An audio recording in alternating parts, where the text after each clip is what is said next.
Nah, jadi oke, sore hari ini kita akan mendengarkan nanti dari Mbak Tasya terkait dengan biorok. Jadi biorok ini memang sudah lama sekali gitu ya. Saya juga pernah tuh ikut-ikutan menenggelamkan biorok di Pulau Seribu. 2 tahun ada 9 unit. Nah, lumayan lah. Kalau saya lihat lagi tuh masih ada di Pulau Pramuka di bagian barat. Ada juga di Tidung kecil gitu ya. Dulu pernah kita tempatkan, tapi kayaknya di Tidung itu kurang bagus karena tinggi sedimen. Nah, gitu kira-kira. Jadi hari ini pasti akan lebih menarik karena sudah berhasil ya restorasinya terkait dengan biorok. Nih, oke, saya ucapkan juga terima kasih nih kepada peserta kita yang setia ya Mbak Ade ya. Udah ke-17, jadi kita selalu mendengarkan setiap Senin sore gitu ya, sharing gitu ya. Jadi kalau di kita berusaha untuk selalu share Mbak Tasya. Jadi banyak di antara kita di sini mungkin senang mendengar terus berkomentar, tapi tidak seperti perkuliahan ya kita buka textbook atau apa. Di sini cenderung lebih kita sharing dan itu menarik. Jadi saya pikir sama dengan sejalan dengan Mbak Ade bahwa ke depan jika nanti kita ada komunitas yang sudah semakin solid, tentu untuk membangun Coral Reef Indonesia itu jauh lebih mudah dan lebih bagus. Itu aja mungkin dari saya. Jadi mudah-mudahan kita sore ini saya juga akan mencoba mendengarkan ya uh, sharing dari Mbak Tasya. Silakan Mbak Ade atau Bang Begin mungkin bisa dilanjut.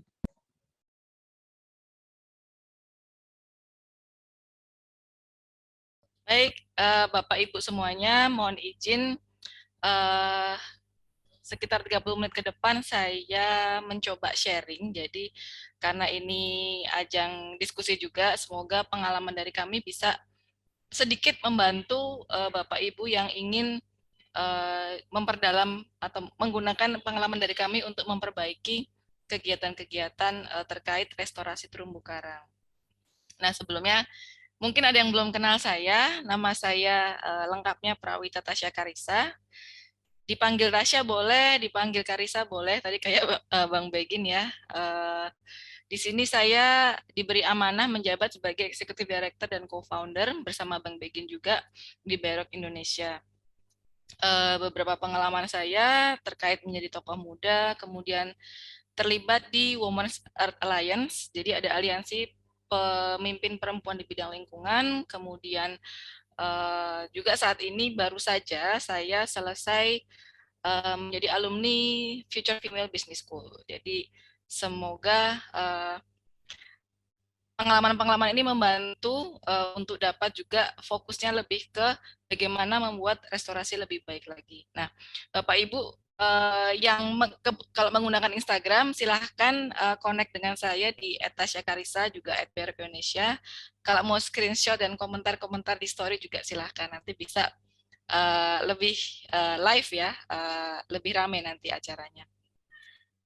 Nah, tentang Bapak Ibu sekalian, jadi webinar ini atau diskusi ini untuk siapa? Ada arahan mungkin ya dari Bang Begin. Ini katanya umum, tapi saya coba memastikan harapan saya Bapak Ibu ini adalah satu peserta webinar skor sebelumnya, paling nggak sudah pernah ikut atau tertarik memang restorasi terumbu karang, walaupun belum pernah melakukan, tapi paling nggak ada passion, ada keinginan untuk mempelajarinya. Dan akan lebih baik lagi kalau ada yang sudah pernah melakukan transplantasi karang. Nah, ini bisa nanti diskusinya lebih hidup ya, melengkapi. Nah, dan juga apabila Bapak Ibu ingin mencoba restorasi yang belum pernah atau ingin memperbaiki program atau proyek yang sudah ada. Harapannya kita bisa mencapai target ini dalam webinar kali ini. Nah, yang dibahas apa dalam sesi sharing ini? Saya akan mulai dengan awal mula perjalanan kami, Berok Indonesia, kemudian proses perjalanannya, evaluasi yang kami lakukan, pelajaran yang kami ambil, lalu juga solusinya seperti apa setelah kami mempelajari dari proses tersebut, dan juga tips buat Bapak Ibu yang ingin mencoba atau memperbaiki program restorasi terumbu karang. Nah, awal mulanya nih, seperti apa sih? Seperti yang dibilang Bang Begin tadi, jadi tahun 2004 saya dan Begin tadinya belum kenal.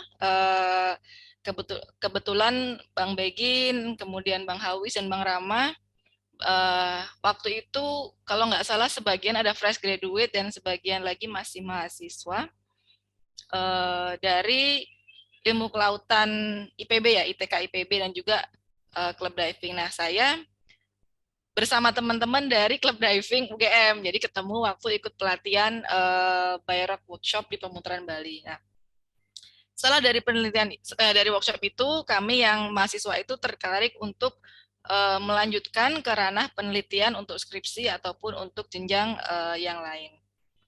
Ini ada foto tahun 2004 seluruh peserta workshop tidak hanya dari Indonesia tapi dari berbagai negara, dan kami belajar langsung dari penemu teknologi Biorock. Satunya almarhum Profesor Wolf Herberts dari Jerman, dan yang satu lagi dengan Dr.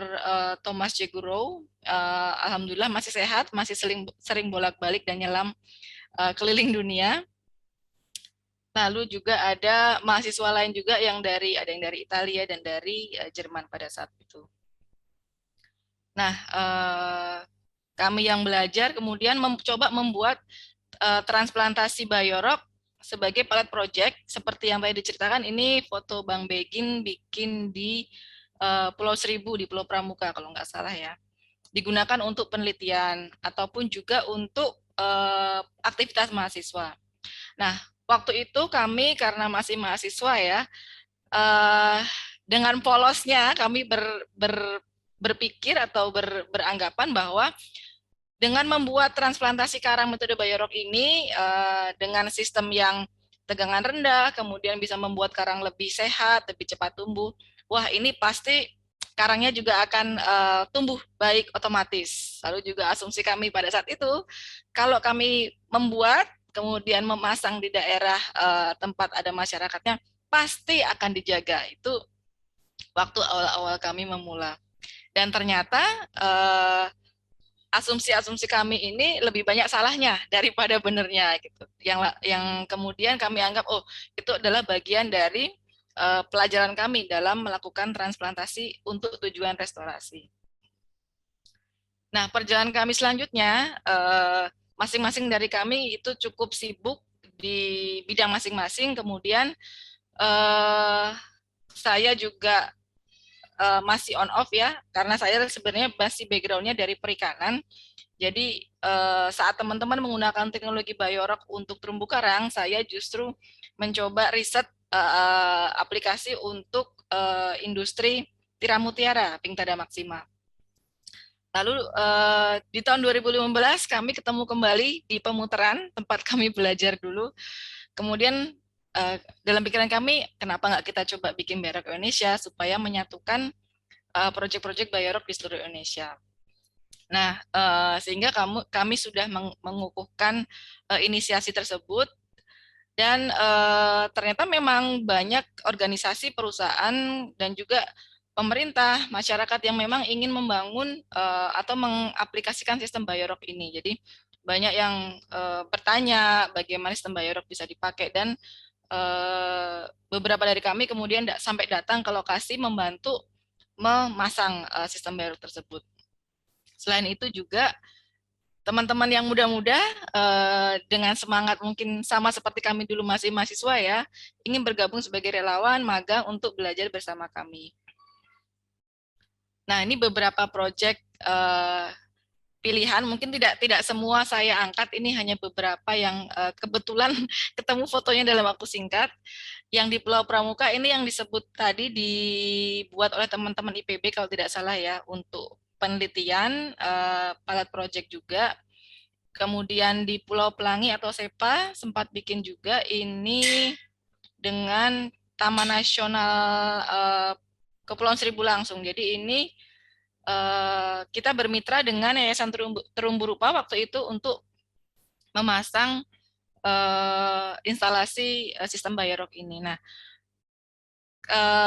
proyek ini kalau kita lihat adalah memang strukturnya terpasang, tapi kalau seperti Mbak Ade bilang tadi ya, apakah kemudian tidak hanya hitungannya unit saja, tidak hanya hitungannya bibit karang saja, apakah benar-benar terrestorasi atau tidak ekosistemnya. Nah, ini kami pun masih membenahi dengan melakukan monitoring, melakukan pendataan, dan tidak hanya di DKI Jakarta, tapi semoga juga di tempat-tempat lainnya.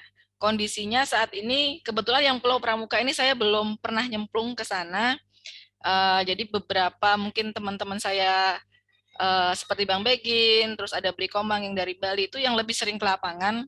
Kalau saya mungkin beberapa kali hanya cek lokasi, kemudian memastikan perjanjian kerjasama juga berjalan dengan baik.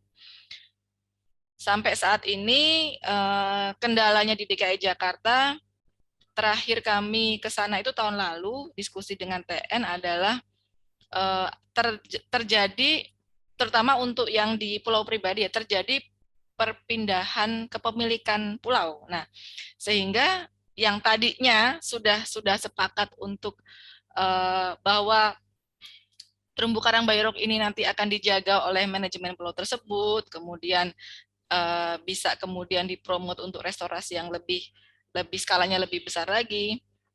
Karena pemiliknya sudah berubah, jadi agak sulit mengharapkan untuk pemilik yang saat ini juga melakukan hal yang sama. Itu tantangan kami yang pertama, pergantian kepemilikan. Kemudian juga untuk di Kepulauan Pramuka, tahun lalu kami masih survei lagi untuk mencoba menjajaki lokasi baru, dan ternyata memang hasilnya cukup menantang ya, baik dari segi sosial ekonomi maupun lingkungannya itu.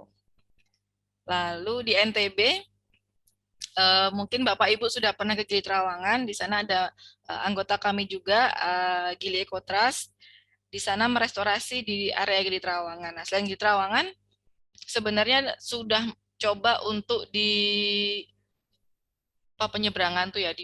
Jadi sebelum ke Gili Trawangan tuh ada penyeberangan desa, saya lupa nama desanya, tapi di mainland Lomboknya sebenarnya ada, kemudian di Sumbawa juga ada. Nah, lesson learn atau pelajaran yang kita ambil dari NTB ini juga sama. Jadi kalau di lokasi tersebut ada dedicated orang-orang yang memang dia mau menjaga, merawat, kemudian kalau nggak ada uang dia akan cari segala cara untuk bisa melakukan perawatan. Kalau ada itu, maka restorasi ini bisa berjalan dengan baik, walaupun tidak selalu lancar. Tapi kalau tidak ada seperti yang di mainlandnya Lombok, itu sehingga tidak ada yang kemudian menjadi orang yang akan merawat atau mengelolanya. Sehingga kalau kita melihat metode, sebenarnya metode apapun itu baik asalkan dirawat, asalkan ada memang orang yang konsisten, komitmen, dedicated untuk melakukan perawatan tersebut. Yang di Sumbawa kebetulan masih terjaga dan terawat dengan baik karena memang dalam area proteksi hotel di sana. Sedangkan di Gili Trawangan dikelola oleh Yayasan Gili Eco Trust bersama dive shop di sekitarnya. Yang di Maluku mungkin belum ada yang sempat cek ke sana. Jadi Maluku ini adalah kerjasama dengan Pertamina untuk CSR di lokasi yang kalau orang bilang nggak mungkin karang hidup di sana gitu ya. Jadi airnya bisa dilihat butek gitu. Cuma ternyata kita coba dengan sistem Bayerok ini ya tetap hidup gitu ya. Apa yang orang bilang nggak mungkin ternyata mungkin. Selama tadi syaratnya adalah sekotor apapun airnya dengan sistem Bayerok ini, yang penting memang ada yang merawat, ada yang membersihkan, itu bisa tumbuh dengan baik karangnya. Nah, cuman kemudian challenge kami di proyek kami di Maluku ini secara physically, secara lingkungan bisa tumbuh nih karangnya di Bayerok. Tapi yang tidak kami prediksi sebelumnya adalah challenge atau tantangan di sosial ekonomi dan politik. Dan ternyata saat di Maluku ini kami bekerja sama dengan desa adat negeri ya sebutannya di sana, negeri Halong. Ternyata memiliki konflik dengan banyak pihak, terutama dengan pemerintah kota dan pemerintah provinsi. Yang kemudian ini berimbas juga ada beberapa capaian-capaian yang jadinya tidak tercapai karena untuk beberapa hal memerlukan izin dengan pemerintah kota ataupun provinsi. Cuma karena tadi hal-hal yang tidak kita duga sebelumnya, jadi saya mengawali proyek ini 2014, kemudian setelah kita mulai pasang mau mengurus yang lain, jadi mandek di situ. Jadi challenge-nya di sini bukan karena kualitas air yang buruk atau sedimen atau apa, tapi lebih ke sosial, ekonomi dan politiknya. Kemudian di Sulawesi Utara, ini di Pulau Gangga, Likupang, di sebelah kiri bisa kita lihat ini sebenarnya aslinya kita membuat shore protection. Jadi membuat sistem biorok digunakan untuk mengembalikan pantai yang abrasi dan memang kembali akhirnya ya pasir-pasir yang pindah-pindah karena abrasi itu bisa kemudian settle dan tetap tidak kemana-mana pasirnya walaupun ada angin barat atau timur. Tapi ternyata karangnya juga tumbuh di sekitarnya tanpa kita sadari. Dan kemudian di bagian yang lebih dalam lagi juga kita mitra kami di sana dengan resort Gangga Island Resort kalau tidak salah juga membuat transplantasi terumbu karang di sana. Dan saat ini terakhir kami tanya foto ini 2018 cukup baik. Cuma kelemahannya adalah lagi-lagi endurance atau ketahanan si pengelola dari challenge-nya. Walaupun ini resort masih aman, tapi pada saat pandemi ekonomi pariwisata ambruk sehingga tidak bisa kemudian mengalokasikan staf untuk dedikasi untuk merawat terumbu karang di sini. Nah, saya masih belum update kondisi saat ini seperti apa karangnya. Mungkin kalau ini sudah cukup lancar penerbangan, mungkin nanti bisa ada update seperti apa. Semoga sih tetap baik-baik saja terumbu karangnya. Lalu di Sulawesi Tenggara di Wakatobi ini juga waktu itu kita bekerja sama dengan Yayasan Terumbu Rupa. Ada tim kami yang berangkat membantu instalasi untuk pemasangan struktur di desa tersebut. Dan ini yang cukup mengharukan, ini airnya yang sangat bagus membuat kemudian perubahannya juga cukup drastis ya, yang tadinya dipasang dalam waktu singkat juga bisa tumbuh dengan baik terumbu karangnya. Kemudian, challenge-nya untuk di Sulawesi Tenggara ini, di Desa Waha juga tadinya teman-teman melatih dev operator lokal yang cukup senior dan menjadi leader ya buat penyelam-penyelam yang lain. Cuman karena tanpa disangka bapak tersebut meninggal dunia, nah setelah itu kami juga tidak tahu bagaimana siapa yang kemudian dipasrahi untuk mengelola terumbu karang ini gitu kan, karena tadinya memang hanya dev operator tersebut yang diberi kesempatan untuk mengelola. Jadi kami juga belum update saat ini seperti apa. Lalu di Sumatera Barat ini yang cukup baru juga, ini sama seperti yang di Gangga, awalnya membuat sistem untuk shore protection, jadi untuk menghalangi untuk meredam abrasi sehingga pasirnya bisa stabil. Cuma ternyata si pemilik penginapan tersebut di Mentawai juga memasang karang di sana gitu, dan ternyata tumbuh dengan baik. Jadi sekaligus shore protection yang juga bisa digunakan sebagai transplantasi.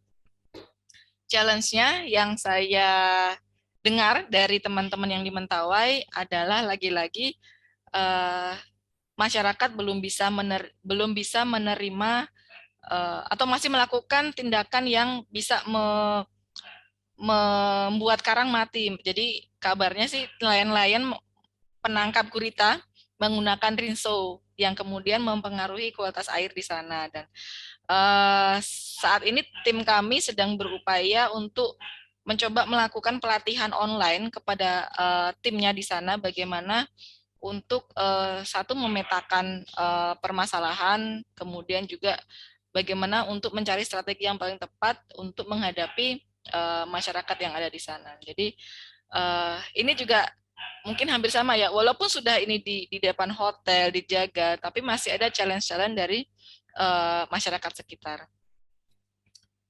Nah, untuk yang Bali ini mungkin teman-teman sudah akrab.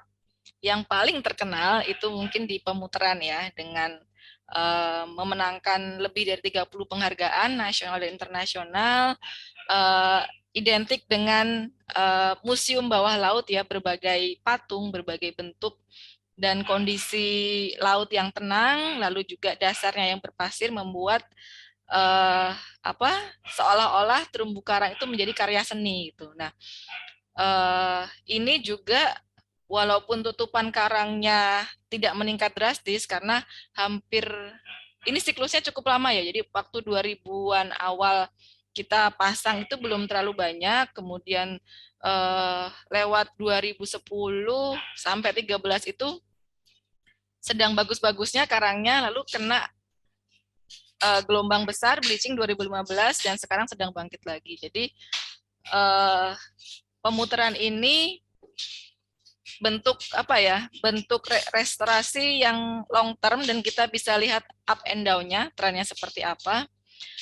Challenge-nya di sini sebenarnya kalau dibilang challenge mungkin semua lokasi ada challenge-nya ya. Walaupun ini sudah sukses membuat desa pemutaran dari desa yang miskin menjadi desa yang maju, menjadi wisata pilihan, kemudian tadi menang penghargaan.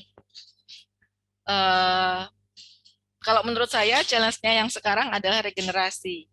Karena yang berkecimpung di sini sudah cukup senior, sedangkan yang muda-muda itu masih belum, antara masih belum tertarik atau belum melihat bahwa ini memang zaman dulunya itu diperjuangkan dengan berdarah-darah. Jadi memang kayak semacam ada missing link antara pendahulu dengan regenerasi yang sekarang.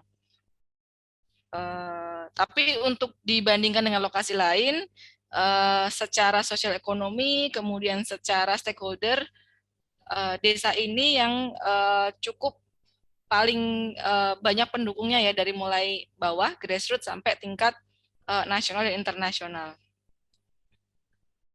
Selain di pemutaran, di Bali juga ada di Penjarakan. Ini Penjarakan itu di perbatasan dengan Taman Nasional.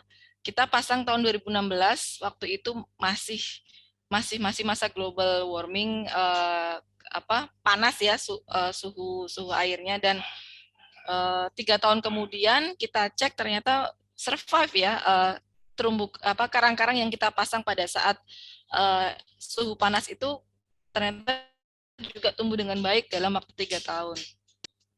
Dan, di Nusa Dua kita juga ada, waktu kita bekerja sama dengan KKP dan Kemenko Marves dalam proyek ICRG.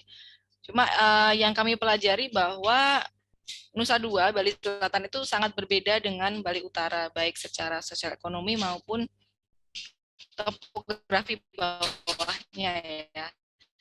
Dan juga sifat proyeknya sendiri juga berbeda. Jadi mungkin di sini ada bapak-bapak ibu dari pemerintah, saya mohon izin gitu ya. Saya baru memahami karakteristik proyek pemerintah itu memang sedikit berbeda dengan yang biasa dilakukan kami untuk proyek-proyek skala kecil gitu ya. Skala kecil bisa kami lakukan dengan custom, bisa dibentuk macam-macam, mau yang bulat, segitiga, tapi kalau proyek pemerintah itu ternyata memang ada kayak standar-standarnya yang sedikit membatasi nature dari restorasi. Misalkan biasanya kalau restorasi kan kita ngecek lokasi, kemudian memutuskan sistemnya apa, bentuknya apa dari hasil tersebut. Nah, ini ternyata nggak bisa begitu. Udah firm sejak awal mau menggunakan metode apa, bentuknya apa, berapa banyak gitu kan. Sehingga antara kebijakan anggaran dengan tujuan nature of restoration agak-agak memang harus dikompromikan sepertinya. Saat ini yang dipenjarakan masih dikelola oleh POMASTA, kelompok masyarakat sadar pariwisata. Kemudian yang di Nusa Dua ini kami mendampingi kelompok nelayan ya, KUB Segara Samu. Cuma memang yang di Nusa Dua ini termasuk yang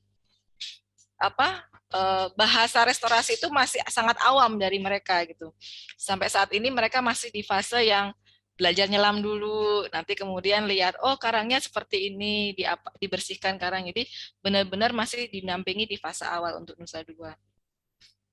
Nah, dari sekian lokasi yang saya sampaikan tadi, ada seorang peneliti gitu ya, bernama William Lawrence, yang juga mengungkapkan bahwa masalahnya adalah restorasi dengan model pendanaan itu paling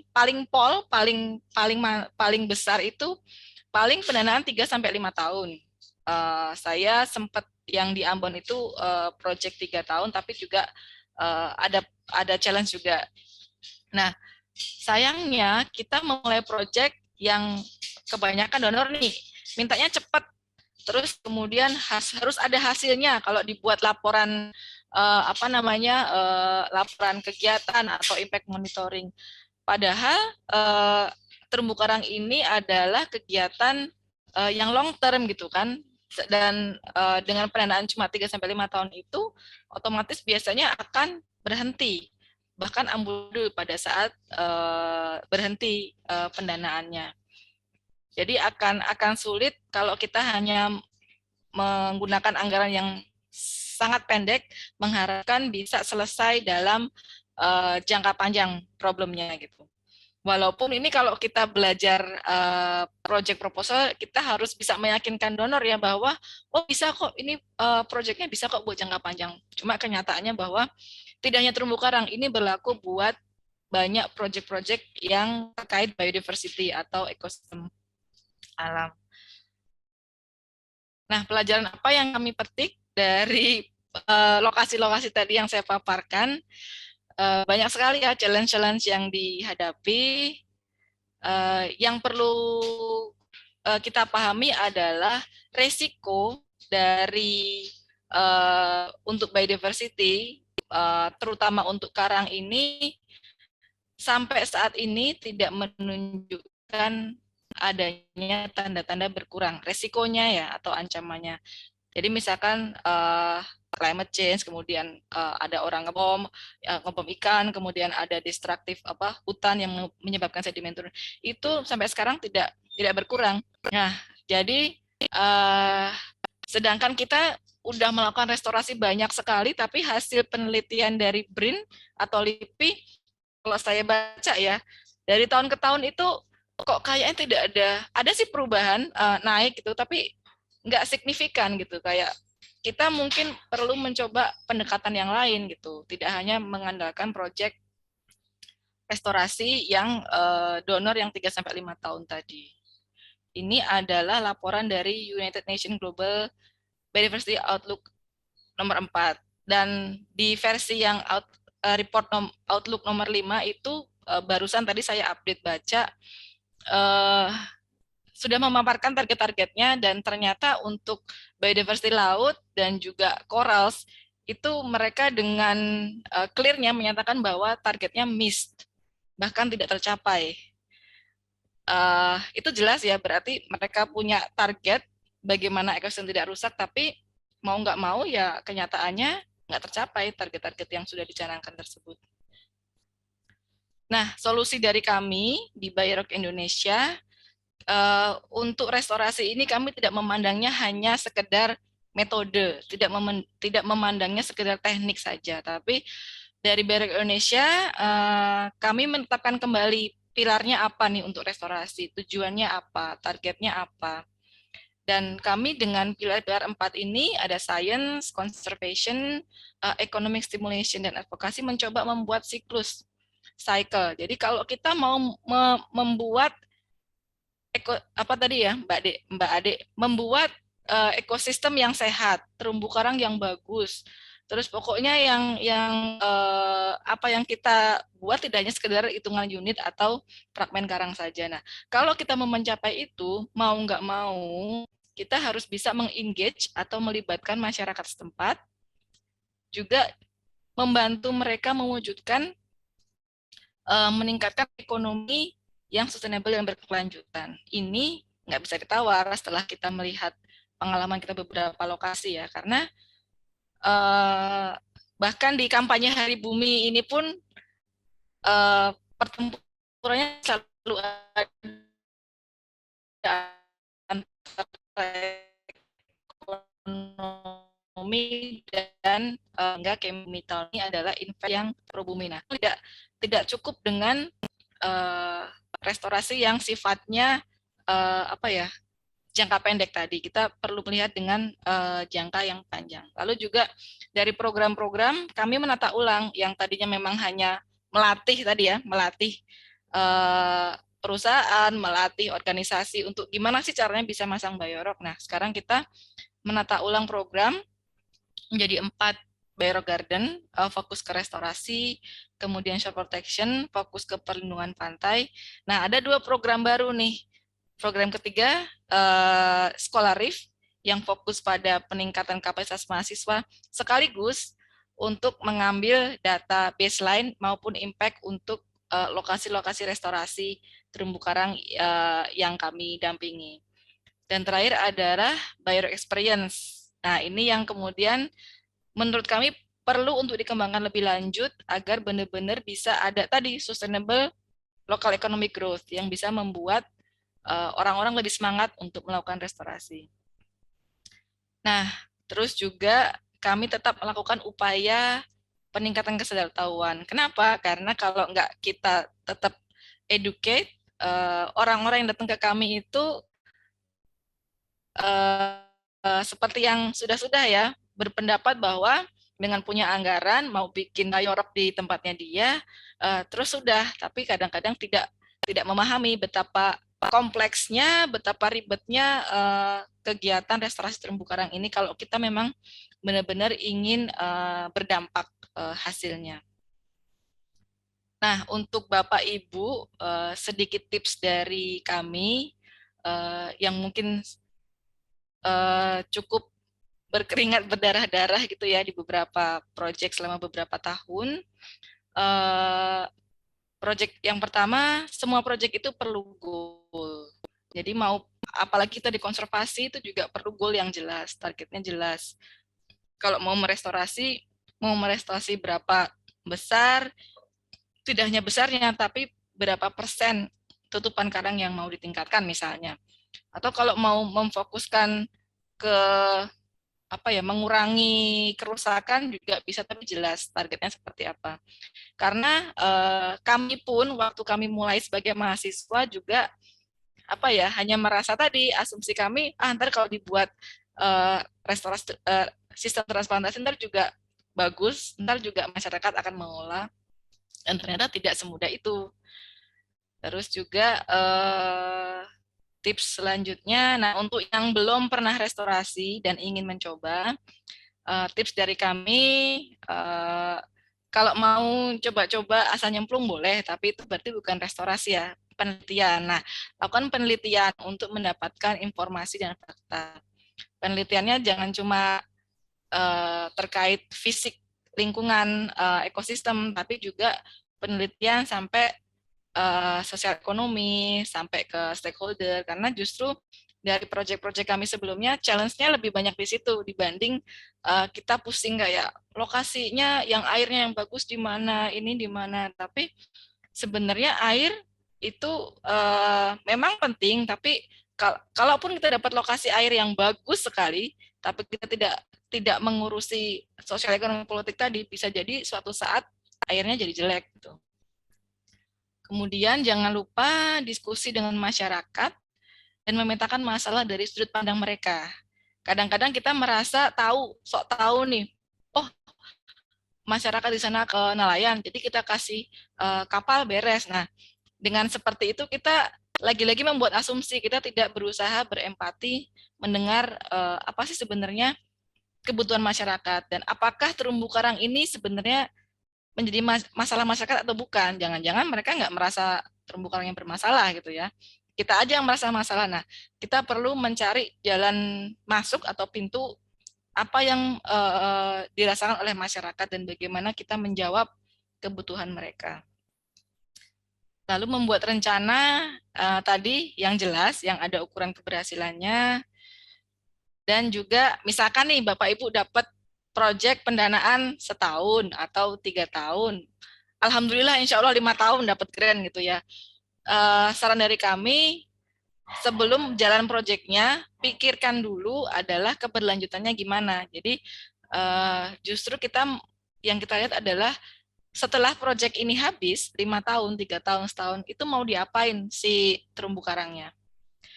Terus juga jangan lupa kalau mau melibatkan masyarakat, disiapin dulu, misalkan kemampuan menyelamnya, mereka komitmen atau tidak. Dan juga bekerja sama dengan berbagai pihak, tidak hanya terkait karang, tapi bisa juga terkait ekonomi, atau sekarang ini lagi banyak startup, kerjasama dengan startup. Jangan membatasi kita bekerjasama dengan pihak ABC saja. Semakin banyak kita kolaborasi, banyak ide-ide baru, mungkin bisa memberi solusi yang selama ini kita tidak pernah terpikirkan. Nah, untuk Bapak Ibu yang sudah punya program restorasi, mohon izin nih, hanya usulan dari kami, bukan berarti kami juga lebih tahu gitu ya. Usul kami adalah mari kita lihat kembali proposal atau proyek yang sudah pernah ada dan ayo kita diukur ya, apakah memang sudah tercapai atau belum proyeknya. Nah, jangan-jangan belum tercapai. Lalu seperti tadi Mbak Ade sama Bang Begin semangat menulis. Nah, aku juga ingin menyemangati Bapak Ibu, ayo kita menulis hasil evaluasi dan disebarluaskan ke anggota timnya. Kalau perlu disebarluaskan ke teman-teman NGO yang lain supaya kita saling belajar. Lalu juga diskusi dengan masyarakat. Bagaimanapun masyarakat adalah orang yang paling akan sering mengakses terumbu karang. Coba didiskusikan untuk mendapatkan umpan baliknya. Dan setelah dapat tadi hasil evaluasi umpan balik, diperbaharui proposal atau proyeknya supaya bisa terlaksana dengan lebih baik, lebih real ya, tidak berdasarkan asumsi lagi.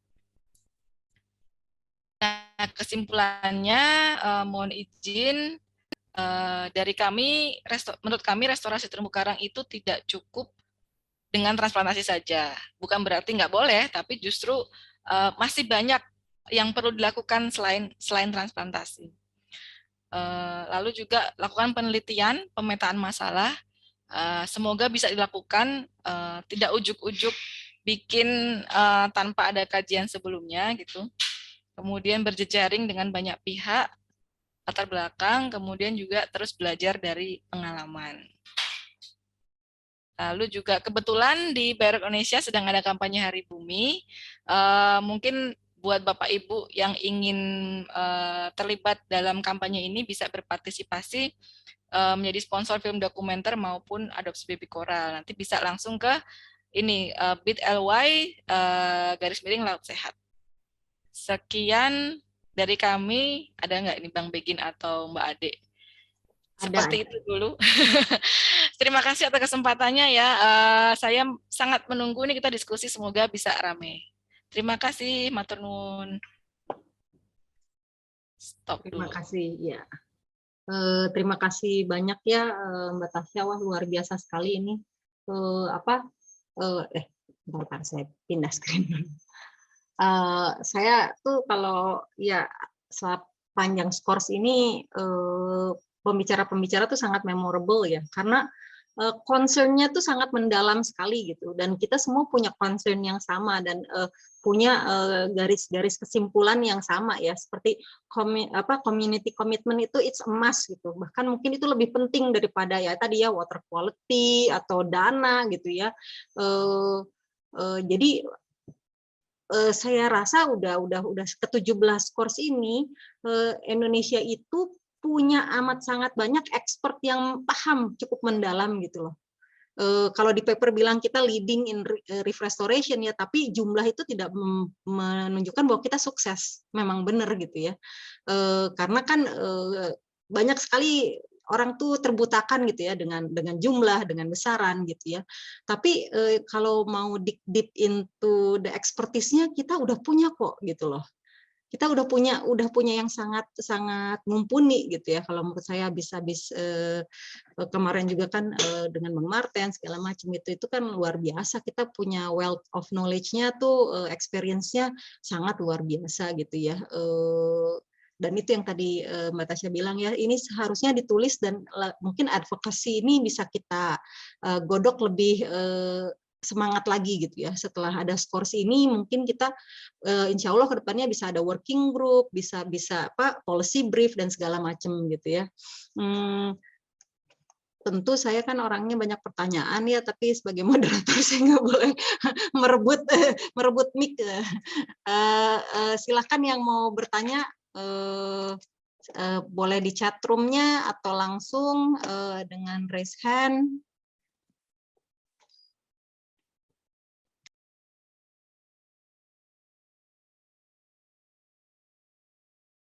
Belum ada nih ya kayaknya ya, belum ada yang nanya. Ya udah saya dulu yang nanya deh. Saya ingin tahu gitu ya, kan pasti Biorok sebagai suatu organisasi kan butuh running cost dan segala macam ya. Padahal kalian tuh kelihatannya udah sangat pageh gitu ya, kalau kata orang Sunda tuh pageh banget gitu ya, bahwa kita ini kita begini, ini dasar gimana mengkompromis antara dapat proyek dengan keinginan bahwa harusnya tuh begini loh gitu loh.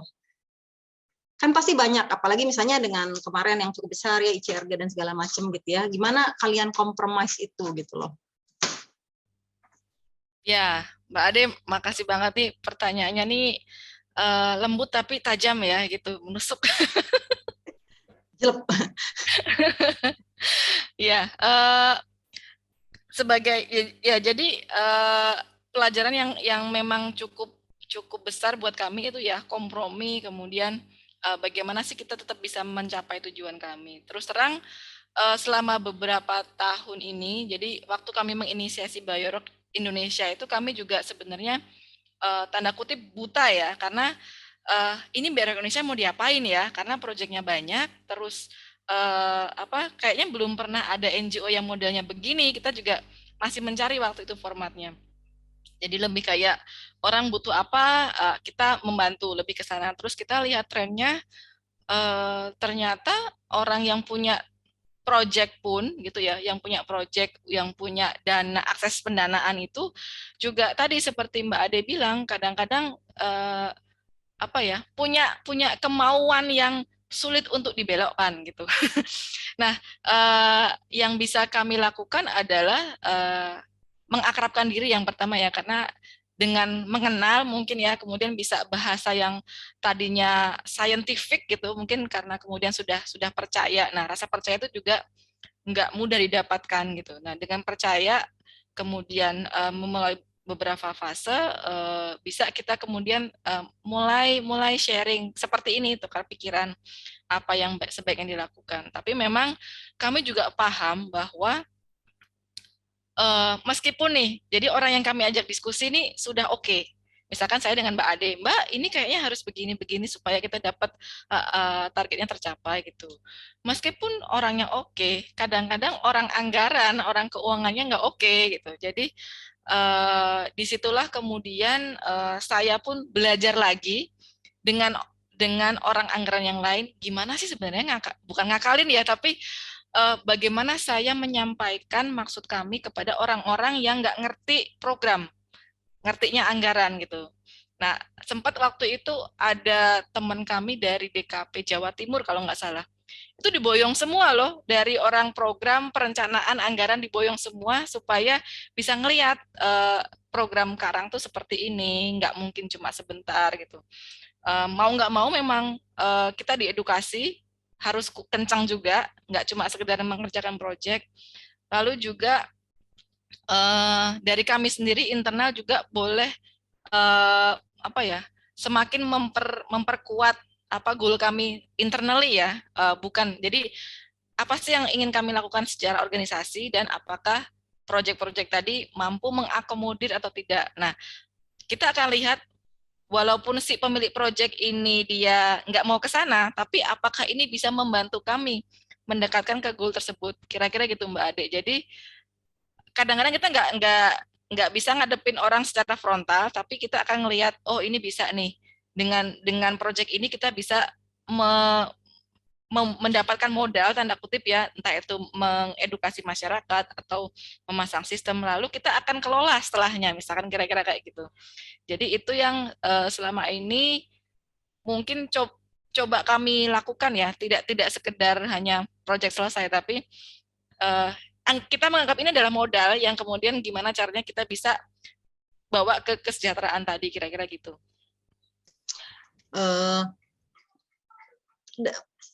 Ini satu dari, karena udah ada pertanyaan lainnya, cuman saya pengen tahu dari kalau Biorok ini misalnya ada yang, oh saya punya uang, saya mau bikin restorasi terumbu karang, apakah kalian selalu menginclude maintenance ke dalamnya? Kadang kita selalu offer, selalu suggest Mbak Ade, selalu suggest, tapi tidak selalu semua setuju. Nah, itu tadi, tidak selalu semua setuju. Nah, kita juga akan discuss dengan project partner kami, apakah kalau anggaran tidak termasuk, nah partner kami mau berperan maintenance yang mana gitu, apakah mereka mau turun tangan sendiri sehingga tidak di sisi kami maintenance-nya, tapi mereka yang melakukan, sehingga lebih kayak kita train sifatnya dan meminta report dari mereka. Jadi tidak selalu semua maintenance monitoring itu harus dikategorikan sebagai budget sih Mbak Ade kalau dari kami ya. Yang penting komitmen mereka ada apa enggak itu dulu sementara. Oke, siap-siap. Jadi intinya cari jalan tengah lah ya. Dari mulai project desain dan itu. Dari Bang Yoyo nih ya, well done Mbak Tasya, saya juga setuju banget nih, well done banget. Pak Dani dari Ambon, Prola Ambon, saya ingin beri masukan tapi belum apakah akan bicara langsung atau mau di chat room. Kemudian dari Pak Muji ya, Pak Mujianto, apa kabar? Halo Mbak Tasya, terima kasih sudah berbagi ilmu dan pengalaman yang sangat banyak. Mohon izin penjelasan lebih detail bagaimana metode kerja dari rehabilitasi dengan Biorok ini. Nah, ini secara teknis nih. Silakan Mbak Tasya. Iya, metode kerja maksudnya mungkin boleh diperjelas, metode kerja itu timnya atau teknologinya atau rancangan proyeknya. Teknik sistemnya berarti ya. Gimana Pak? Gimana ya secara technicality gitu ya, dia bisa menumbuhkan terumbu karangnya atau mau secara proyeknya keseluruhan atau planningnya? Baik, saya pengen tahu lebih detail kepada sistem ya, bukan by project-nya ya, karena saya pengen tahu lebih bukan Biorok sebagai satu bentuk penerima donor, tapi karena base-nya setahu saya adalah metodenya kan, kenapa Biorok-nya sendiri itu seperti apa itu Mbak? Terima kasih. Ya, baik Pak Mujianto. Jadi kalau kita nyebut Biorok itu memang sebenarnya sistem ya, bukan produk, karena Biorok sendiri itu bisa berbentuk apapun, dari mulai cuma besi satu garis, bisa dirangkai seperti bis, seperti kuda. Jadi sebuah sistem yang kemudian di mana ada tadi besi sebagai penghantar listrik untuk karangnya, kita sebut katoda. Kemudian ini mirip seperti reaksi elektrolisis sebenarnya kalau pelajaran kimia waktu SMA dulu atau SMP. Ada air laut, kemudian ada besi tadi tempat nempelin karang, lalu ada logam lain yang kita sebut anoda, sebagai penyeimbangnya. Nah, keduanya kita sambungkan dengan kabel, kemudian kita alir listrik yang searah. Jadi bukan listrik bolak-balik ya. Nah, dari situ kita bisa sambungkan ke sumber listrik yang tersedia, entah itu listriknya dari panel tenaga surya atau dari listrik dari rumah atau yang tersambung ke PLN gitu ya. Dengan adanya nanti sistem Biorok ini kalau sudah berjalan, nanti yang di besi itu tempat karang menempel akan tertarik zat kapur atau kalsium yang ada di laut akan menempel dan menutup besi tersebut. Nanti juga akan menutup sambungannya karang. Nah, dengan adanya endapan-endapan kalsium karbonat tersebut, satu pH di sekitar besinya tadi kan kemudian menjadi sedikit lebih tinggi, sehingga pH tersebut sangat cocok untuk si karangnya untuk membentuk kerangka kapur. Jadi kalau secara mungkin Mbak Ade lebih tahu ya. Jadi karang itu kalau dia mau tumbuh gitu ya, dia memerlukan kondisi pH tertentu di mana sedikit basah sehingga terbentuklah si kalsium kerangka karang kapurnya itu tadi. Kalau kemudian kita bisa membuat area atau zona yang persis sama yang dibutuhkan dengan karang, sehingga karang tidak usah mengubah kondisi pH-nya di sekitar karang tersebut, sehingga karangnya bisa hemat energi. Tapi dengan kondisi yang sekarang ada ocean acidification ya, jadi lautnya semakin asam, semakin susah karang untuk bisa membentuk kerangka kapurnya. Nggak cuma kerang, kemudian kepiting, hewan-hewan lain yang punya cangkang atau kapur itu juga menghadapi tantangan yang sama. Nah, Biorok ini tadi semoga terjawab tadi ya, sistemnya adalah sistem tegangan rendah, membentuk zona yang nyaman buat karang sehingga tumbuh lebih hemat energi, dan karena hemat energi yang aslinya ada bisa dibuat lebih cepat tumbuh dibandingkan dengan karang yang tidak menggunakan Biorok. Kira-kira begitu. Baik, terima kasih. Sama-sama, Pak. Iya, tadi Pak Dani, silakan kalau mau berkomentar. Ya, selamat malam ya, Bung Ade, Batasya. Kalau di Ambon sudah malam. Oh, ini menuju Iya. malam. Ini Ya, Pak malam Daniel juga yang nih. di LIPI ya? Iya. Betul. Oh, salam kenal. Lama nggak ketemu. Iya, betul.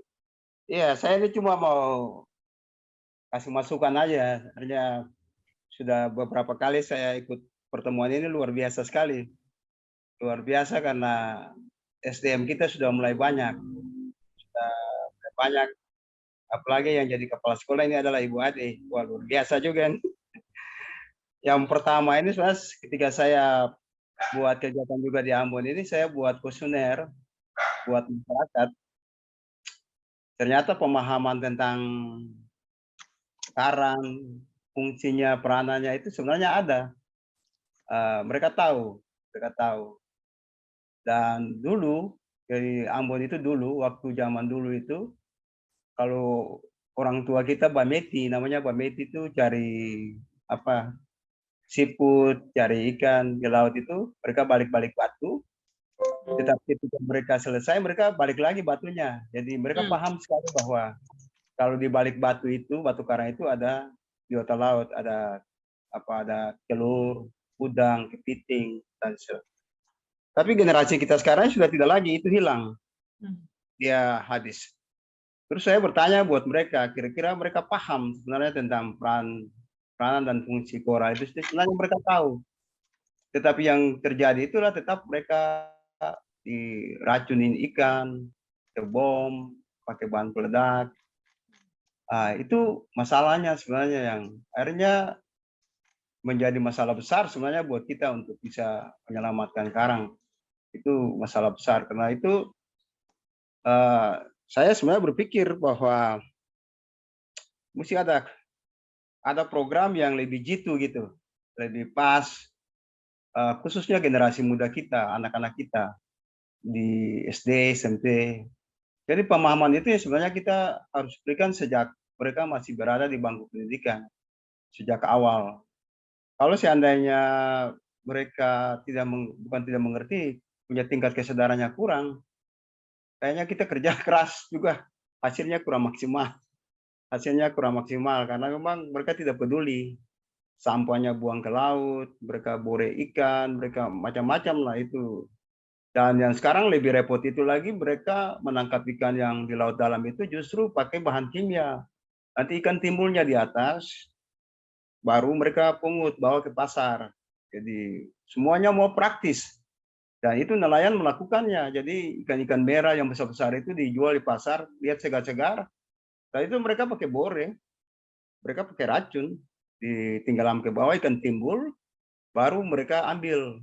Mereka jual ke pasar. Punya ikannya banyak lah. Dan kita tahu, dan kita beli ikan tanpa sadar bahwa sebenarnya yang kita makan itu sebenarnya ikan-ikan yang sudah diracun dengan potasium atau dengan apa gitu. Tapi konsekuensi dari kondisi begitu, mereka dapat hasilnya banyak, tetapi kesian, karangnya rusak. Karang-karangnya rusak, tiba-tiba putih, tiba-tiba, oh ini kenapa ya? Tapi ternyata ada teknik penangkapan baru yang mereka lakukan, yang nelayan juga pintar. Itu kira-kira artinya saya mau usul juga buat Mbak Ade aja lah, karena kepala sekolah tuh, bahwa sebenarnya kita harus punya satu program kampanye besar juga yang harus digalakkan di generasi muda, khususnya anak-anak sekolah.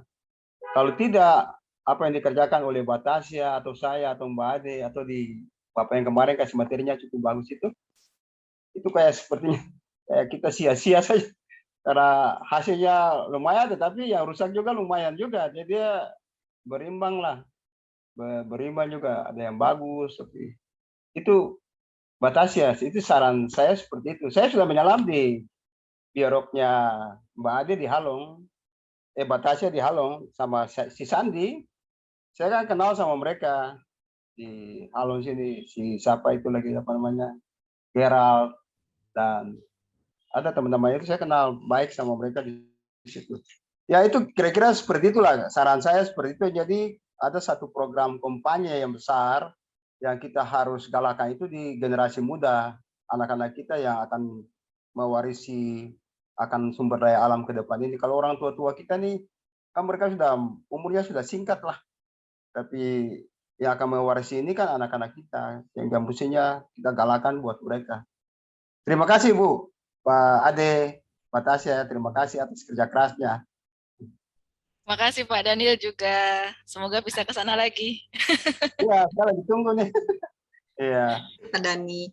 Ya Mbak Tasya ada kira-kira yang ingin ditanggapi? Ya, ini menarik banget. Yang pertama, saya ingat baca paper dari LIPI Ambon, cuman saya lupa penulisnya siapa, Pak Dani atau bukan. Waktu itu menyampaikan kalau memang kondisi terumbu karang di Ambon itu semakin menurun dan itu selain karena lingkungan, karena terkait tata ruang kalau tidak salah waktu itu ya. Betul ya Pak ya? Saya ambil referensi ya, itu betapa bahwa kondisi sosial ekonomi politik itu sangat-sangat berperan Mbak Ade ya di sana. Nah, kemudian juga untuk di Ambon sebenarnya ada teman-teman yang lain, Pak Dani, ada teman-teman saya dari Green Molucas, kemudian Molucas Coastal Care, yang mereka justru sudah aktif mengajak anak-anak muda untuk berkampanye. Kemarin waktu Hari Bumi, mereka semua turun ke jalan gitu untuk memberikan kesadartahuan. Cuma Mbak Ade, ini kalau boleh saya mereferensi penelitian kami di beberapa lokasi ya, karena kita ada riset sosial ekonomi dalam program Scholarship. Jadi yang menarik adalah di kebanyakan desa pesisir di Indonesia, di site Bayorok itu terbagi gitu ya antara generasi yang senior yang dengan yang muda, nanti dibagi lagi antara yang perempuan dan laki-laki. Nah, yang menarik adalah seperti Pak Dani bilang, yang senior kita mungkin ya agak senior beranggapan bahwa ayo dong yang muda-muda juga gerak, ayo dong ini buat kalian, masa depan kalian gitu. Sementara waktu kita survei untuk usia 35 tahun ke bawah itu statement paling kuat dari mereka adalah satu, merasa tidak dirangkul. Dua, merasa nggak dikasih kesempatan. Jadi yang memegang power akses itu adalah yang senior-senior gitu. Jadi kayak ada gap yang sangat besar gitu Mbak Ade, antara yang ingin melakukan perubahan tapi nggak bisa mendobrak gitu ya Mbak ya. Jadi ini data riset kami di Pulau Seribu tahun lalu di sosial ekonomi. Tapi semoga nanti bisa seperti Pak Dhani bilang, bisa kita olah menjadi sesuatu yang sifatnya kuat untuk merubah ini semua. Mungkin itu dari saya, Mbak Ade dan Pak Dhani. Sekali lagi terima kasih banget, ini diingatkan lagi dengan apa yang sudah kita lakukan bersama Pak Dhani ya di Ambon. Terima kasih Pak ya. Ya, sorry ini hujan gede banget di sini. Alhamdulillah banget ya. Jadi Skors mempertemukan teman-teman lama gitu ya. Tapi saya setuju tuh. Jadi kedepannya itu restorasi ini loh. Yang buat saya jadi problem adalah istilah restorasi itu sangat-sangat seksi. Ya, rehabilitasi, restorasi itu seksi gitu ya. Jadi maunya cepat aja gitu ya. Padahal yang tadi core problemnya apa gitu ya yang harus diperhatikan gitu ya.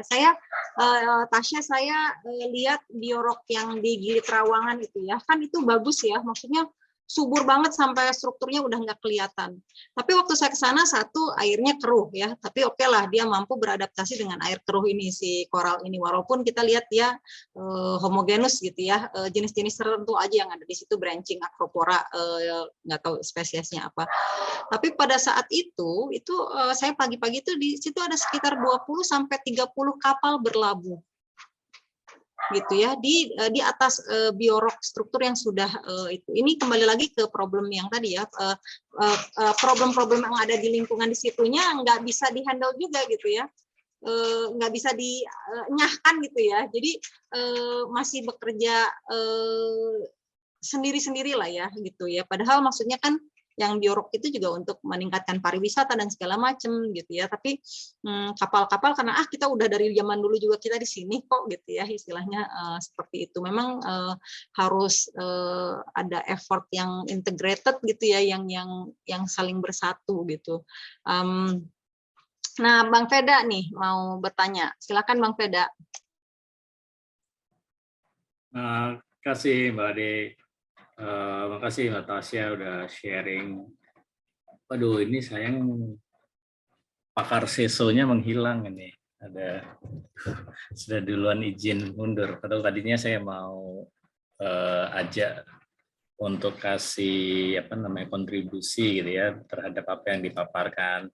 Lalu Mbak Tasya dengan bioroknya adalah satu teknologi yang banyak yang perlu dieksplor, tapi saya tertarik justru apa yang dipresentasikan mengenai bagaimana pembelajaran biorok untuk mengimplementasikan restorasi ini sendiri. Saya kira apa yang disampaikan tadi, form yang pertama kan upaya restorasi ini atau kata restorasi ini sendiri sekarang lebih banyak seperti kegiatan tunggal gitu ya.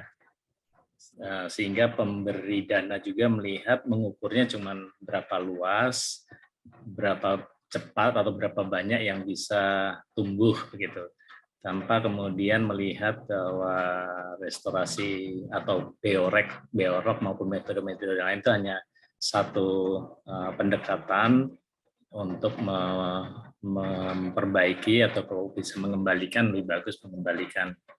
Nah, tapi mengetahui sebagai satu sistem sosioekologikal, nah, ini tadi yang mestinya bisa dijelaskan lebih tajam oleh Mas Suryo, tapi Mas Suryo semuanya udah duluan cabut nih. Itu yang kita ajak mesti sama-sama memahami gitu ya. Nah, Mbak Tasya sudah mencoba tadi menceritakan juga beberapa pemberi dana juga harus belajar. Ini pengalaman kami juga misalnya kegiatan di Papua gitu ya, ketika ke lokasi harus menggunakan pesawat perintis gitu ya, pemberi donor dengan gampangnya menyampaikan kenapa nggak naik bis aja Mas gitu, kenapa harus naik pesawat gitu ya. Sebenarnya kita tahu bahwa Papua ini nggak seperti Jawa yang ada jalur bis malam, bis siang atau bis 3/4 gitu. Ya tapi begitulah kadang-kadang sebuah gagasan itu harus didudukkan pada konteks edukasi, tidak saja kepada masyarakat penerima manfaat, tapi justru pemberi dana itu juga gitu. Nah, melalui skors ini saya kira merupakan sesi yang mungkin perlu kepala sekolah ini juga bagaimana ya materi-materi atau diskusi-diskusi ini juga bisa menjangkau ke publik yang lebih luas. Nah, karena saya kira kita semua dapat pelajaran yang banyak ya pada project core map gitu kan. Bagaimana ada unsur edukasinya, ada awareness-nya, ada campaign-nya selain upaya rehabilitasi koral itu sendiri gitu, proyek itu. Nah, sayangnya kembali kita masih melihat kalau proyeknya selesai ya sudah selesai juga awareness-nya, selesai juga edukasinya gitu. Sehingga seolah-olah sekarang kalaupun ada restorasi atau semacam kemarin masif ICRG itu yang dimonetisasi atau yang didukung pendananya hanya pada strukturnya gitu. Tapi bagaimana masyarakat yang terlibat itu kemudian memahami bahwa komponen rehabilitasi itu adalah salah satu bagian loh dalam upaya pemulihan ekosistem gitu. Itu juga tidak bisa kita yakinkan gitu kan bahwa memberi dana bahwa ada unsur itu, dan bahkan post project proses penaruhan strukturnya itu juga perlu ada lanjutannya. Nah, tapi dalam konteks BioRock ini saya kira satu yang dari awal sejak 2000 saya tertarik dengan gagasan Tom Guru pada saat itu adalah teknik ini sebenarnya cocok buat anak muda gitu. Karena banyak hal yang menarik gitu ya untuk bisa dipelajari. Bahkan mungkin untuk orang-orang tua ini agak kurang pas lah gitu. Nah, justru saya ingin mengajak teman-teman BioRock mendorong bahwa pengenalan BioRock ini bukan setelah mata hanya pada restorasinya, tapi justru atraksi ya, atraksi bagi atau pelibatan anak muda untuk melakukan eksplorasi mengenai teknik ini sendiri, sehingga nggak berhenti gitu Pak.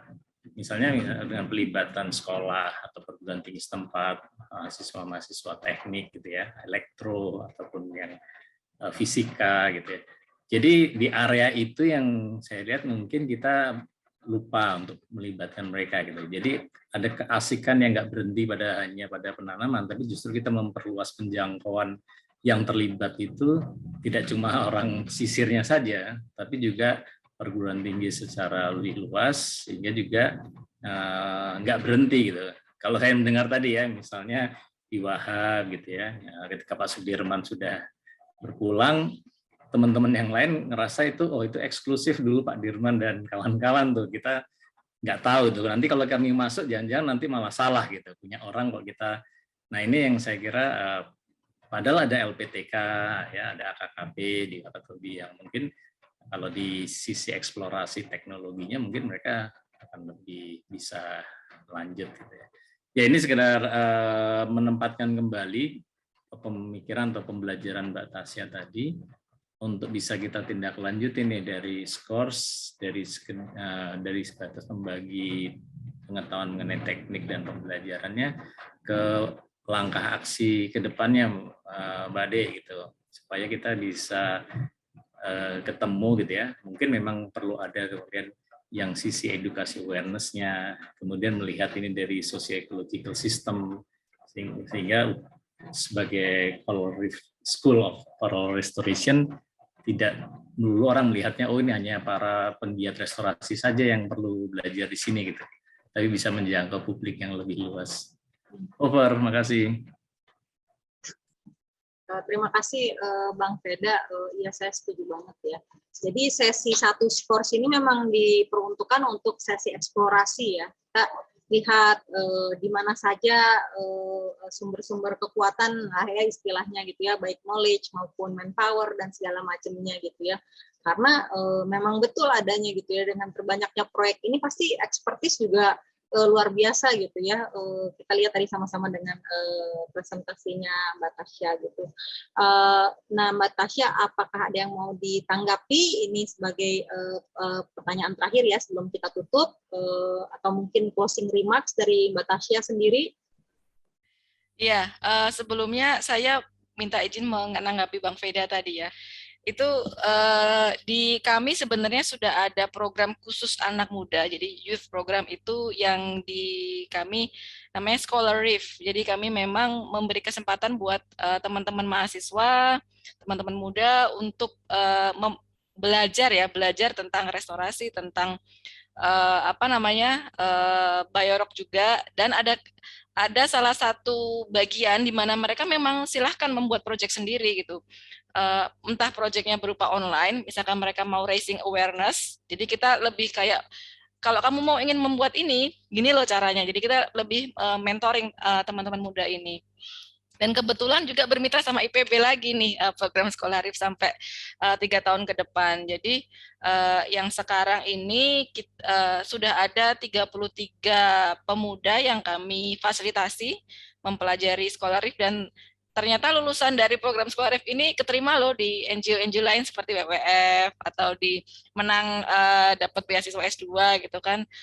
Dan saya bersyukur bisa bermanfaat program youth empowerment seperti Scholarif ini. Harapannya sih nanti yang tadi disampaikan Bang Veda kesampaian. Jadi proyek yang mereka rancang tidak hanya berupa awareness, tapi juga inovasi teknologi atau apa. Nanti kembali lagi itu adalah mereka yang akan leading, bukan kita yang memaksa bahwa kamu harus membuat A, B, C. Jadi kalau mereka tergerak membuat proyek, nah nanti kan mereka membuat proposal ya, akan kita sambungkan dengan mana yang memungkinkan pendanaan dan lain sebagainya.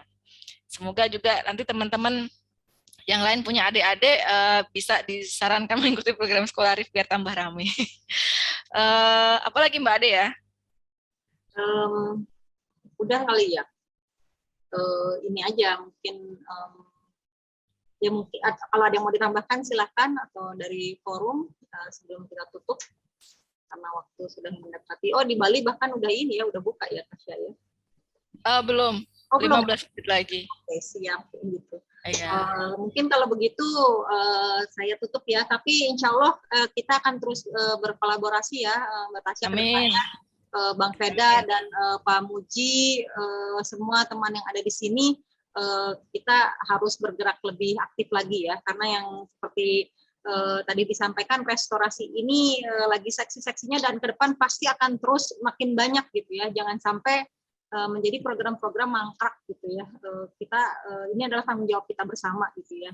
Walaupun masing-masing punya program berbeda, tapi ini terumbu karang Indonesia yang ingin kita selamatkan gitu ya, karena udah terlalu banyak yang kondisinya kurang baik dan sebagainya. Nah, mungkin sekalian saya Bang Cacul mau menutup. Bang Cacul masih ada nggak? Nggak ada. Ya Bang Cacul masih. Silakan ditutup. Masih. Ini kebetulan untuk sesi 1 ya Bang Cacul, kita akan tutup. Ini udah closing sesi 1. Ya. 29 pembicara sudah sharing. Kita akan istirahat 1 bulan, kemudian kita akan gaspol lagi di bulan Juni. Silakan Bang Cacul. Baik, Mbak Ade, makasih. Jadi untuk skors yang sesi 1 ini memang sudah berlangsung 17 series ya, dengan melibatkan banyak pembicara yang menarik. Saya pun tadi banyak belajar setiap diminta oleh untuk membuka acara, bukan cuma buka, tapi saya ikutin dari awal sampai akhir gitu ya. Karena saya kan bedanya bukan biologi laut, tapi saya lebih kepada spasial ekologi. Jadi yang saya jadikan objek sebagai ekosistem ekologi itu, jadi saya harus banyak mendengar dari teman-teman yang expert gitu ya. Menarik sekali karena memang kalau buat teman-teman yang banyak bermain di tools, ini mungkin akan banyak memberikan secara potong kompas kali ya, pemahaman, pengetahuan, experience terkait dengan restorasi. Jadi sangat menarik. Tadi Bang Veda bicara soal SESO gitu ya. Nah, kalau kita udah bicara soal SESO terkait juga dengan sosial ekonomi gitu ya. Mungkin tadi ada Bang Suryo. Wah, itu bisa lebih seru lagi tuh Mbak De itu. Karena apa sih manfaat daripada restorasi terumbu karang? Kalau kita kuliti lagi lebih jauh gitu ya, bukan hanya dampak untuk sekedar kita menanam karang, tapi kita juga harus lihat bagaimana kaitannya dengan ikan, dengan masyarakat, itu dampaknya segala macam gitu ya, lebih mendalam. Nah, makanya nanti kalau ke depan semakin banyak yang terlibat di dalam skors ini, saya sangat yakin bahwa komunitas ini akan jauh berkembang lebih besar lagi. Nah, oke, dengan demikian saya ucapkan terima kasih kepada semua teman-teman yang sudah berpartisipasi gitu ya. untuk skor sesi pertama ini, dan kita akan istirahat sejenak sekitar 1 bulan. Kita akan ketemu lagi di skor section kedua ya Mbak Dea, gitu ya. Nah, saya sarankan pembicara pertama di section kedua itu ada Bang Veda, gitu ya. Betul, Jadi betul. sebagai senior itu harus menunjukkan bahwa bisa mengayomi yang junior. Soalnya dia ini menyamarkan dirinya gitu. Dari awal tuh seakan-akan dia panitia. Jadi kita tuh kelupaan menodong beliau. Udah pasti ya, Ya. Bang Veda udah di list namanya sama saya. Ya, yang pintar kamuflase itu bukan cuma sotong, Bang Veda juga bisa ya dia. Oke, terima kasih teman-teman sekalian. Selamat berbuka puasa dan mudah-mudahan acara skor kita ini semakin bermanfaat dan semakin ramai ke depannya. Terima kasih Mbak Ade, terima kasih Mbak Tasya dan teman-teman yang lain. Saya ucapkan terima kasih. Assalamualaikum warahmatullahi wabarakatuh. Selamat sore. Waalaikumsalam. Waalaikumsalam. Selamat berbuka. Terima kasih ya semuanya. Sampai jumpa.